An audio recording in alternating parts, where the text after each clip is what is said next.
大学开学，我刚好过生日，舍友柳如烟送了我3张10块的刮刮乐。礼物都太俗气了，刮刮乐才让人期待，说不定能刮出100万呢。第一次见人这么小气，还给自己找理由的。人家安然要真刮出100万，你肯定会抢回去。送出去的东西，我才不会收回。怪不得你送安然一个蓝牙耳机，原来是等着自己生日收回去呢。眼看大家要吵起来，我赶紧笑着打圆场。虽然出了点小插曲，但生日宴也顺利结束。可就在我收到爸妈送的跑车时，柳如烟却闯到现场，污蔑我抢她的彩票。我再三解释彩票根本没有中奖，可她却不信，甚至一把将我推到了路上，害我被疾驰的货车撞飞。再睁眼，我回到了柳如烟送我彩票的这天。安然，这可是我用运气给你挑选的3张彩票，可比他们那些俗气的礼物用心多了。原来从这时候他就已经开始布局了。柳如烟，你这是什么意思？合着我们花300多买的礼物，还不如你这个30块的彩票显得用心。你说你用运气给安然选的礼物，那现在就刮开看看吧。安然今天请客吃饭，人均200，看你的好运气能不能开出200。我相信如烟的运气，你们要是不信的话，我们现在就刮开看看。柳如烟诧异看向我，似乎没想到我不仅没有帮她周旋，还要当众刮开彩票。毕竟上一世自从得知她是贫困生后，我就处处关照她，重活一次，我倒要看她没了我的解围，她要如何下台。在众人的讥笑声中，柳如烟猛地从我手中夺走刮刮乐，讪讪一笑。安然，刮彩票这种事要保持神秘，否则体验感会大大减半。我们还是先吃饭吧。大家在一起刮彩票，中奖了才更开心啊！不管刮出多少，今天大家都平分。太棒了，赶紧把刮刮乐拿出来吧，刮完吃饭了。这怎么能行？安然，这是我送你的生日礼物，你就算看不上我，也不能把礼物分出去吧？而且你怎么不懂我的良苦用心呢？我不让你在这里刮也是为了你好，真中了100万，肯定会有人嫉妒你。这年头偷中彩票的事多了去了。柳如烟，你有病吧？且不说你送的彩票能不能刮出钱，就算有钱，这整个房间都是监控，我们怎么偷？同为室友，柳如烟，你就这么想我们？安然，柳如烟都这么说了，你更要直接打开看看中奖了，会不会有人把彩票偷走？安然，其实我梦到过这个刮刮乐，只有在晚上9点，一个人刮开才能中大奖。我拦着你也是为了你好。柳如烟，你骗谁呢？你要真有这能力，还用去上学吗？直接暴富了呀！你可以不信，但你不能羞辱我。柳如烟冲着林月怒吼完，又在我耳边低语：安然，你知道的，我是贫困生，你当众刮开，万一没中奖我多丢人呀！你就当给我个面子，我不想让他们嘲笑我。没想到他为了让我不当众刮开彩票，连苦肉计都用上了。如烟，就算刮不出来钱，你也不丢人，你都愿意把运气给我了，这不是金钱能衡量的。你果然是个物质的女人，竟然用金钱衡量朋友送的礼物。不等柳如烟开口，包间走进来一个男人，他将柳如烟护在身后，一把夺走我手中的刮刮乐。沈安然，我真没想到你竟然是这种人，大庭广众下逼着舍友做不喜欢的事。阮帆南的爸妈和我姨妈认识，这才在我来大学的时候把微信给了他，可他却真把自己当回事了，处处管教我。前世正是阮帆南知道我的家庭情况，这才和早就在一起的柳如烟对我设局。阮帆南从一开始就知道爸妈会送我车的事，利用这张彩票进行发酵。我以为送给我的东西我有支配权，既然我连当众打开礼物的资格都没有，那这张刮刮乐我不要了。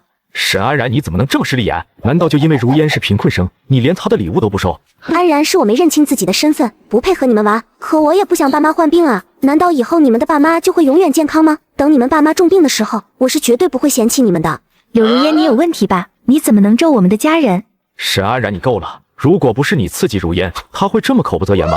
到现在你竟然还没意识到是自己的问题，赶紧给如烟道歉，再赔偿她3000精神损失费，这件事就算过去了。我给他道歉，他送我的礼物，我连拆开的资格都没有，我收了供起来吗？不是说不让你剖开，而是不让你当众刮开，你听不懂人话吗？除了当众打开，我怎么处理都可以是吧？当然。好啊，那把彩票给我吧。柳如烟狐疑看了阮帆南一眼，见阮帆南点了点头，他这才放心把彩票给我，而我冷冷一笑，反手撕了彩票，在场的人全都愣住了，舍友们忍不住对我竖起大拇指，而柳如烟似乎没料到事情会是这个走向，一脸慌张地看向阮帆南。不等他们开口，我先笑着说：礼物我收了，怎么处理是我的权利，现在已经撕碎了，就算刮开也无效，你们可以不在我的生日宴上闹了吗？安然，你为什么要这样对我？是我没认清自己，真以为你把我当朋友，这才3天没吃饭，剩下30块给你买了礼物，可你就算看不上我，也不应该当着我的面撕掉吧。沈安然，我真没想到你竟然是这种人，我妈连31条的裤子都舍不得买，你竟然这么糟蹋东西，作践别人的心意，你这种人实在太冥顽不灵，马上跪下给如烟道歉，再把你所有的钱转给我，以后每天我会给你5块生活费，再任由你挥霍，迟早把我爸妈勤苦赚的钱败完。你有病吧？我什么时候说要嫁给你了？你什么身份就在这里对我指指点点？我是你的未婚夫，你姨妈已经收了我800的彩礼，决定把你嫁给我了。你现在花的每分钱都是夫妻共同财产，每件丢人的事也都在侮辱我的人格，还不赶紧跪下给如烟道歉，不然我是不会娶你的。姨妈确实喜欢给我介绍娼鬼，总怕我比她女儿嫁得好，可我万万没想到，800块钱，她就想擅自做主把我嫁出去。我震惊的差点笑出声，可不等我开口，柳如烟却先得意的说道：安然，虽然你人品差了点，但命好，能找到阮帆南这样的未婚夫。你现在跪下给我道歉，把钱给我，我也会劝阮帆南对你好点，毕竟他学过散打，你要想试试他的功夫也不是不行。柳如烟，你这是在用殴打威胁安然吗？你们这是犯法的，而且你们俩出门前能不能照照镜子，看看自己什么德行，也敢痴心妄想娶安然？你们看，我彩礼都给了，她就是我老婆，就应该听我的话。沈安然，你赶紧开个房，我们等下就生米煮成熟饭。你这么不听话，不早点让你臣服，肯定夜长梦多。阮帆南上来就要拽我的手，我赶快喊来了酒店安保。安保见状拉开阮帆南，可他扬言是我未婚夫，带我去酒店是应该的。安保彻底愣住了，我拿出手机就要报警，阮帆南这才慌了。沈安然，你们家已经收了我彩礼，你现在拒绝了我，到最后还是要嫁给我。等结婚后，我看你还这么嚣张吗？如烟，我们走。说完，抓着柳如烟的胳膊，灰溜溜的离开了。舍友本来还想去追，却被我拦了下来。不用和他们计较，以后少接触就好了。阮帆南和柳如烟想靠刮刮乐给我做局，现在计划失败了，恐怕不会善罢甘休。但在拿不到实证的情况下，我就算报警处理，他们也不会受到多大的惩罚。如果要彻底摆脱他们，需要一个契机。只是令我没想到的是，这个契机会出现的这么快。我和舍友刚吃完饭，就看到网上出现了一个话题，标题是富婆舍友带全宿舍霸凌贫困生，账号里只发布了一条视频，就是对酒店内容的断章取义，整个评论区都在抨击我，甚至有人建议查一下我的家庭，而柳如烟还在下面绿茶的回复：我实在不敢对抗他们，开账号也只是害怕会不会突然有一天消失了。我去，你们宿舍那个大小姐这么嚣张吗？法治社会还想要人的命？建议博主把她的照片发出来，这样大家也能一起帮你。我可以直播让大家看她的真实面貌，希望大家看到她卑劣的品行，可以为我做主。林月他们的抖音早就被屏蔽了，根本看不到这个话题。如果不是有前世的记忆，这辈子我也不会特意开小号去看柳如烟的动态。上辈子他们用舆论逼死了我，看来这辈子还想用同样的办法。宿舍门口，我关掉手机，倒有些期待柳如烟怎么让大家看到我卑劣的品行。谁知一进门，柳如烟扑通一声跪在了地上。安然，今天的事是我的不对，是我没有自知之明，没认清自己贫困生的身份，还幻想着和你做朋友，但我没有恶意，我求你不要把我赶出宿舍好吗？柳如烟口口声声说没有恶意，但我的化妆品全都倒在了地上，一股难闻的味道从我床上传来，而晾在阳台的羽绒服更是破了一个大洞。我气得牙痒痒，恨不得冲上去给他2巴掌，可在看到被安置在床边的针孔摄像头，我硬生生忍了下来。其他舍友进门后，都在一瞬间蹙眉捂住了鼻子。什么味道啊？宿舍这是怎么了？安然，你的东西怎么都碎了？柳如烟，你做了什么？对不起，我已经洗了好多次澡了，身上真的还有味道吗？毕竟这味道只有你们能闻到，我不知道怎么弄掉。是我洗澡的时间太长了，没来及的收拾宿舍的卫生，我现在就去给安然收拾。不用了。就在他要起身的时候，被我拦了下来。柳如烟扑通一声又跪在了地上。对不起，是我擅自做主了，安然你来吩咐，我都按你说的做。柳如烟，你在闹什么？谁让你跪着了？搞得我们多欺负你一样。就在舍友说完的瞬间，直播间的弹幕早就炸开锅了。他们都把人欺负的跪在地上了，还这副样子。正常的女大学生身上根本没有味道，好不好？他们就是故意嫌弃人。主播竟然还能在这个宿舍生活下去，要是我早就受不了了。那个叫南山的霸凌姐，我倒要看他还想怎么欺负人。我咬紧牙关，退出直播间后直接拨通了110。警察叔叔，我要报警。安然，你不要把我送进局子啊！我求你了，不要啊！如烟，你什么都没做错，怎么会进局子呢？宿舍不明不白乱成这样，肯定是遇到了什么问题。我的羽绒服和化妆品都烂掉了，肯定是进贼了，当然要报警了。歹人这么轻易的进来，万一伤害到我们怎么办？没把这些东西收好，是我的不对。安然，我知道你有能力，但能不能不要真的把我送进去？羽绒服和化妆品是你昨晚从夜店回来弄坏的，你都忘记了吗？柳如烟，你在乱叫什么？安然什么时候去夜店了？林月诧异的看向他，柳如烟猛地给了自己1巴掌。是我的错，我不应该说出来的。舍友们更生气了，眼看他们就要朝着柳如烟动手，我怕他们被舆论伤害，赶快说。我昨天晚上在干什么？警察来了会给我一个真相，这里到底发生了什么？我们也会查清楚。如烟，我不让你收拾，是我要保留证据。如果你非要收拾，难道这些物品的损坏和你有关系吗？可是如烟，我相信这些都和你没关系，我们就等着警察来吧。柳如烟毕竟在利用舆论，听到我这么说，只能硬着头皮等警察来。警察来到也发现了宿舍的不对。你这些东西明显就是有人恶意破坏的，如果是有人来盗窃，不可能只针对你一个人的东西。你在学校有没有什么关系不好的人？才开学不久，除了我们宿舍的人，我谁都不认识。不过当时柳如烟因为和安然闹别扭，就先回来了。警察看向柳如烟，正准备追问，导员气喘吁吁跑了进来，他满是恶意的目光扎在我身上。沈安然，有什么事是学校不能给你解决的，你还非要报警，你知不知道这是在浪费警力？警察同志，这个沈安然素来大小姐脾气，经常欺负他们宿舍的柳如烟，我看这件事就是她自导自演的。你们看柳如烟被她欺负的都哭成什么样了，真是麻烦你们了。这件事我们学校可以处理。导员，你凭什么说是我自导自演？我是疯了吗？弄坏自己的东西就是为了嫁祸给柳如烟，而且就算你觉得这些东西坏了不算什么大事，那如果私自在宿舍安装监控呢？这算不算犯法？我目光定定落在导员身上，果然在听到我说有人在宿舍私装监控的瞬间，他就急了。我的学生怎么可能在宿舍私装监控？沈安然，你再在这里胡搅蛮缠，我一定会让学校给你处分的。导员，你不相信就没人私自安了吗？我们的个人信息全被泄露出去，你不处理，我只能让法律给我个公道了。沈安然，你别在这里被害妄想症了，你的隐私有谁想看见啊？没错，或许看见了就会倒胃口。注意你说话的态度。如果真有人在宿舍私装监控，我肯定会让他退学的。但你没有证据，就想诬陷舍友，还闹出这么大的动静，搞坏学校的名声，也是要付出代价的。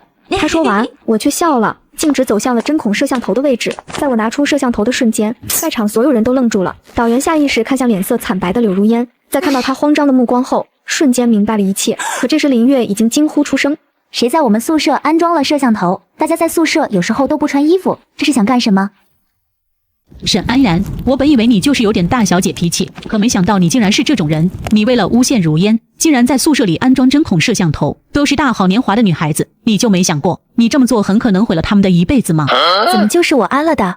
人人都不知道你们宿舍有摄像头，只有你知道，不是你还能是谁？不可能是安然，从开学到现在，他就没单独在宿舍过。迄今为止，只有柳如烟今天单独在宿舍待着了。唯一有嫌疑的人就是柳如烟。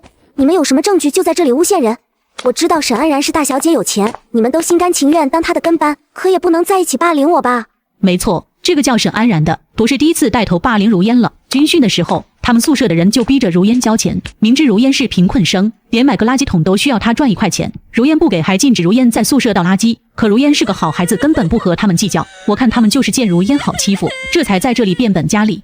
看来导员是确定我没有柳如烟买摄像头的证据了。导员，你一直这么偏袒柳如烟，断定我们是一起陷害她。可如果我能拿出证据，证明是柳如烟安装的摄像头，你是不是也要跟着承担责任？比如，我有权向学校反映，你是否能胜任导员这个工作？导员，你还敢给他担保吗？导员，你一定要相信我，平时沈安然就喜欢欺负我，这些我都能忍。但我从农村考上来，是重病爸妈唯一的希望，我肯定是一心学习的。可沈安然这摆明了就是想让学校把我开除。导员，难道你也不相信我吗？柳如烟都敢这么说了，应该是没有留下什么证据。我敢给柳如烟担保，但你要是拿不出证据，那就是坐实了陷害柳如烟同学，也是要承担责任的。我一把夺过柳如烟的手机，在她还处于震惊的时候，面部解锁了手机，反手打开了直播软件。这就是我的证据，你们大可以看看柳如烟手机里的直播，是不是针孔摄像头正在拍摄的画面？在我说完后，所有人都懵了，赶快朝着手机看去，发现确实是我们宿舍。震惊的目光落在柳如烟身上，林月气地指着柳如烟骂：怪不得今天我们一回来，你就忽然跪在地上，原来是直播给别人看呢。柳如烟，你打翻安然的东西，弄得宿舍一团臭气，原来就是为了激怒我们。好啊，真没想到你打这样的算盘呢。柳如烟支支吾吾，还来不及反驳，我就凑到了摄像头跟前，冲着镜头微微一笑。没想到吧，你们也是他计划中的一环。沈安然是在和我们说吗？所以沈安然从头到尾都知道在直播，大小姐好有脑子啊！楼上别看到这点就开始转变风向，说不定沈安然很狡猾，如烟没办法拍到他丑恶的嘴脸才这样做的，毕竟连室友偷偷直播都能发现的人，心思的多重啊！笑死了！那按照你这么说，柳如烟在这里故意弄坏别人的东西，引导沈安然和他们宿舍的人厌弃，只是为了揪出丑恶的嘴脸。别搞笑了，要是有人对我的东西下手，我肯定会撕了他。大小姐脾气已经够好，够理智了。网上的舆论打成一片，但也没有现场导员的表情精彩。他诧异的目光落在柳如烟身上，可不等他质问，我先开口：老师，证据我已经有了，你也应该履行自己刚才的承诺。如烟这么做还不是因为你一直欺负她？恩言，人都是有脾气的，你们欺负如烟这么久，她想报复你们也很正常。当然她的方法是有些问题，但这件事还是因为你们看不起她。我什么时候看不起她了？可我话音刚落，柳如烟就拿出了我们在酒店的监控。在断章取义的监控里，我从头到尾都是对柳如烟的看不起。至于那些她故意挑衅我们的话，却被剪得一点不剩。导师见状赶快说：沈安然，如烟好心给你过生日，你就是这么对她的？你小小年纪怎么能学得这么势利眼？你这样会毁掉如烟的一辈子的。视频最初只被一批网友看到，随着事件的发酵，整个直播间都看到了酒店监控，网友风向突然转变。我真服了，这就算是不喜欢，也不能当众把人家送的礼物给撕了吧？怪不得柳如烟能气得做出这些事。如果是我，恐怕在这个宿舍都生活不下去。我只想说，柳如烟干得好，就该给他们一点颜色看看。真是，楼上刚才还喊这个人什么大小姐，笑死了！这种品行的人。如果我不要求当众刮开刮刮乐，后面柳如烟诬陷我中奖，花了他的钱怎么办？他为什么能提前知道我和阮帆男的想法？安然，我说你为什么一定要打开？原来你就是这么想我的。我就算是穷人家的孩子，也不至于送出去的礼物还有要收回来的道理。你可以不相信我，但为什么要搞这么一出，来毁了我呢？沈安然，我真没想到你在校外也这么欺凌同学。这件事虽然如烟做的过分了点，但你做的更加过分。导师，我真的不明白，我当众刮开彩票会减少很多矛盾和误会的产生。比如我突然有钱了，柳如烟不能说我是刮彩票出来的。如果你觉得这件事不算什么，那我今天也送你一张彩票，你不能在这里刮开，等过段时间你要买了什么东西，我就说是你用我的彩票中奖了，让你把钱给我吐出来。你有可能做出这样的事，但如烟绝对不会是这样的人。好了，这件事发酵的已经够大了，事情的起因在你，快点给如烟道歉，别耽误人家警察办公了。我们的任务就是帮你们处理好这件事。目前来看，柳如烟做的事要比沈安然同学的恶劣得多。警察同志，这都是小孩子之间的打闹，您千万不要放在心上。我深呼一口气，反手交给了警察一个视频。在打开酒店完整视频的瞬间，在场的所有人都懵了，警察眉心紧蹙，导员也一脸诧异地看向柳如烟。柳如烟支支吾吾还想辩解，我却笑了。在收到礼物后，我也说了，多少都是心意，是柳如烟一直在拦着我。如果一个生日礼物收下来要这么困难，我为什么要收？柳如烟刚一到地方就开始说我们的礼物垃圾，而且不过是让他刮开看看，就像是能要他的命一样。这里面说没有猫腻，你们信吗？我们一回宿舍，整个房间乱成一团。如果是你们的宿舍，你们回来难道不会发怒吗？舍友们连声质问，而网友们也在这时候看完了酒店监控。鉴定完毕，被做局的家人们，大小姐真的无辜啊！怪不得沈安然说我们也是计划里的一环，原来我们真是被玩了。柳如烟这一连串的故意诱导，和今天直播的时候有什么区别？心思太歹毒了，竟然想利用舆论毁了自己的舍友，像这样的人就应该直接被开除。还有那个导员啊，知道真相吗？就在这里骂骂咧咧，一起开了。楼上这个导员以前带过我，纯妹男的，刚好柳如烟也没男，两人是对口了才能玩到一起。导员吓得面色惨白，赶快质问柳如烟，这到底是怎么回事？如烟，是你一直告诉我沈安然总带人霸凌你，我这才帮你撑腰的。我真没想到你竟然是这样的人，连老师都敢骗。是我的错，我是个内向又敏感的人，平时在学校里没少被沈安然欺负，这才害怕在他的生日宴上出丑。我真的知道错了，以后绝对不会再做这种事了。大家可以放过我这次吗？我爸妈还在医院，他们如果知道我在学校犯了错，我爸的心脏病肯定承受不住。是我太敏感了，我求求大家了。沈安然同学，这件事毕竟是柳如烟的错，你想要追究的话也没关系。柳如烟的行为确实令我感到恶心，但这种情况我继续追究下去确实不好。那我要求柳如烟当众跟我道歉，承认自己的错误，以及从我们宿舍搬出去。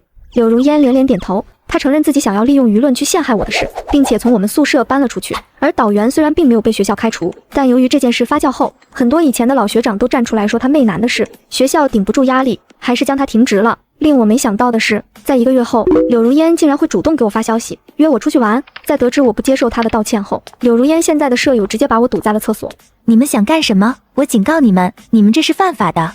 你曾经霸凌如烟的时候也没付出责任啊，老实一点跟我们过去把这件事说清楚，我们还不会动手。你要不老实，这时要吃点苦头了。眼看6个人将我团团围住，我想拿出手机，可刚一动就被他们提前夺走。无奈之下，我只能先跟他们走。可刚一到酒吧，柳如烟就打发走了他那些舍友，之后给我倒了一杯酒，且是当着我的面进行加料的。安然，我们毕竟是同学，只要你喝了我道歉的酒，之前的事我也就不和你计较了。你在里面放了什么？你放心，不会死人的。你不是不满意我给你准备的生日礼物吗？我就重新给你准备了一份。他话音刚落，一个流浪汉走进了包间，他一脸坏笑扎在我身上，我差点没直接吐出来。柳如烟，你这样是会被判刑的，快放我出去！判刑？我已经查过了，只要他能把你伺候舒服，你会心甘情愿的。两情相悦的事怎么可能会判刑呢？就算他不怕，你和你舍友呢？那些人根本不知道我把你喊出来的真实目的是什么，他们只会觉得是你的原因才导致今天这种事的发生。我大喊想要把柳如烟的舍友吸引过来，可刚开口就被流浪汉摁在了桌子上，酒水被强行灌进我的口中，灼热的气息升腾，我浑身无力看向柳如烟。你到底为什么要害我？沈安然，你本应该洗在那张彩票上的，为什么你这辈子不洗了？除非你也重生了。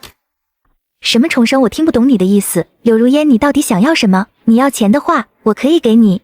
我最讨厌你们这些有钱人了，整天对我施舍些好意，就想让我对你感恩戴德。可你看，你平时在嚣张，现在不也是需要我向你施舍好意？可我就是想看你洗。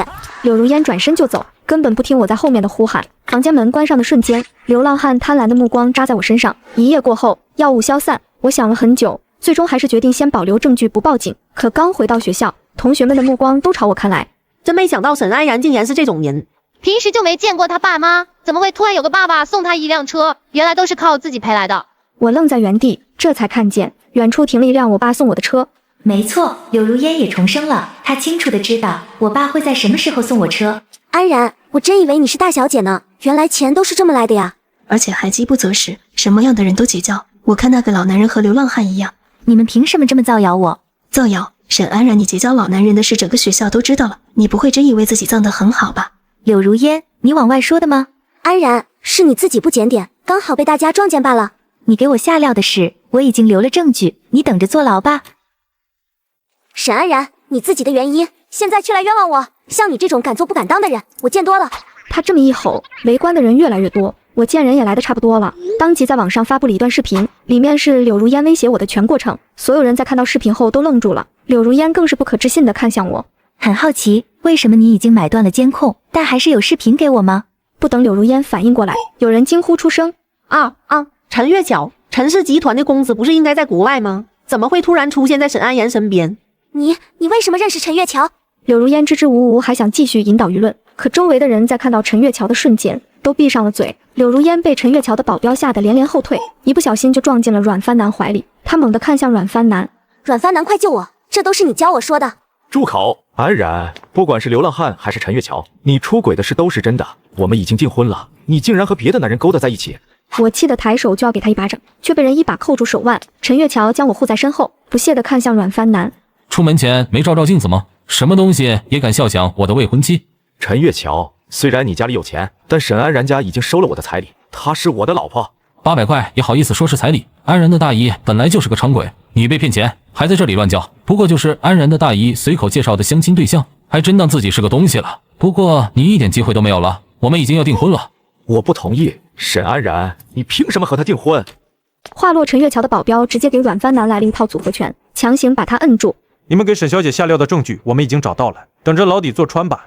警察赶到的时候，阮帆南还在强词夺理，但他的购买记录已经被调取了出来，只能任由警察把他带走。柳如烟又想用自己的父母当挡箭牌，可他毕竟是做了犯法的事，这一次没能逃脱。为了能减刑，柳如烟毫不犹豫交代了自己舍友是同谋的事。那些人在课堂上被带走的时候，都哭着说自己错了。